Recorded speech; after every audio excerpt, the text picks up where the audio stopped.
Bonjour et bienvenue à nos 5 minutes méthodo en études commerciales sur les techniques d'échantillonnage. Comment allez-vous choisir vos répondants? Un échantillonnage, c'est procéder à la sélection des personnes pour créer son échantillon de répondants. Deux grandes catégories statistiques existent. Les méthodes dites probabilistes, car la probabilité d'être sélectionné en tant que répondant est égale, et les méthodes dites non probabilistes, car la probabilité d'être sélectionné n'est pas égale. Elles sont associées souvent aux méthodes de terrain. Commençons par quelques bases statistiques. Dans un premier temps, le petit échantillon de répondants sera appelé petit n et la population mère grand N, celle qui représente une zone de chalandise ou un fichier client. Pour des raisons simplifiées, nous prendrons une taille de 10 personnes pour une population mère de 50 personnes. Alors, la première technique est l'échantillonnage complètement aléatoire au hasard qui peut se pratiquer dans le cadre par exemple d'une sélection dans une urne ou lorsqu'il s'agit vraiment d'interroger de façon hasardeuse et sans prélection au hasard lors d'un sondage. En général, ce type d'étude est déconseillé, beaucoup de biais, de risques d'erreur et aucune représentativité. Une des méthodes qui existe est l'échantillonnage systématique, qui s'appuie sur un ratio de sélection grand N sur N pour justifier le rythme de la sélection. Donc ici 50 sur 10, ce qui fait que sur une liste, l'on va sélectionner donc une personne toutes les 5. L'une des méthodes recommandées est celle de l'échantillonnage stratifié proportionnel.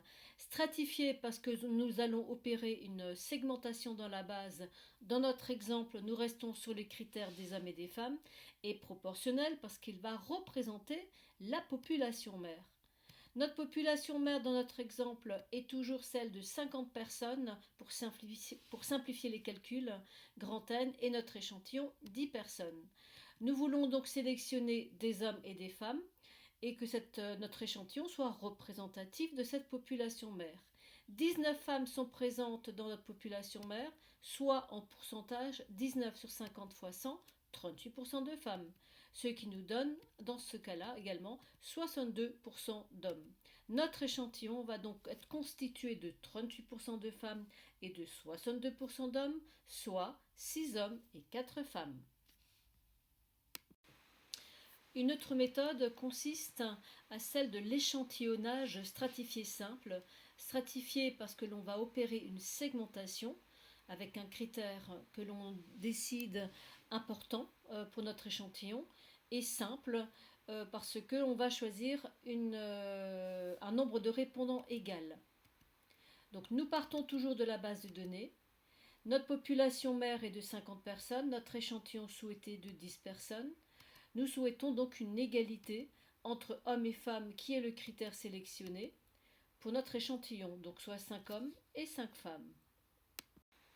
L'une des autres méthodes intéressantes est également celle de l'échantillonnage à fractions sondées variables. Cette méthode s'appuie essentiellement sur un taux de sondage décidé en fonction des objectifs de l'enquête. Exemple toujours pour notre échantillon de 10 personnes composé d'hommes et de femmes.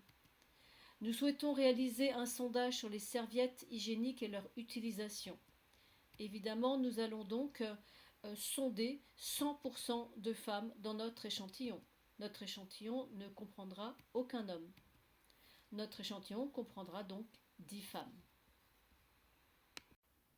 L'une des méthodes intéressantes en matière d'échantillonnage est la méthode des quotas, largement utilisée par les instituts de sondage qui n'ont pas de base de données. Elle s'appuie sur l'étude d'une zone de chalandise. Les données de population sont accessibles sur l'INSEE. Pour constituer notre échantillon, nous allons donc bâtir un échantillon représentatif d'hommes et de femmes issus de statistiques de communes. Dans notre exemple, 34% de femmes et 66% d'hommes, ce qui va établir un échantillon de répondants de 3 femmes et de 7 hommes. Très souvent, lorsqu'il s'agit de faire une étude par quota, il faut faire une grille des quotas pour pouvoir trouver les bonnes personnes, ce que l'on appelle la grille des quotas. D'autres méthodes qui existent également, comme la méthode des itinéraires, qui se base sur une cartographie en sélectionnant un itinéraire précis. Enfin, quelle méthode choisir? Au départ, demandez-vous est-ce que vous avez une base de données. Si c'est oui, vous pourriez très bien faire une sélection par listing client, ce qu'on appelle l'échantillonnage systématique. Si vous voulez une volonté d'interrogation selon certains critères, choisissez la stratifiée simple. Si vous voulez vraiment une représentativité, ce qui est conseillé, à ce moment-là, choisissez l'échantillonnage stratifié proportionnel. Enfin, vous n'avez pas de base de données. Vous pouvez décider d'interroger vos répondants sur des segments identiques, donc la volonté d'égalité, donc l'échantillonnage stratifié simple. Vous pouvez aussi décider de faire un échantillon selon vos objectifs avec un taux de sondage variable.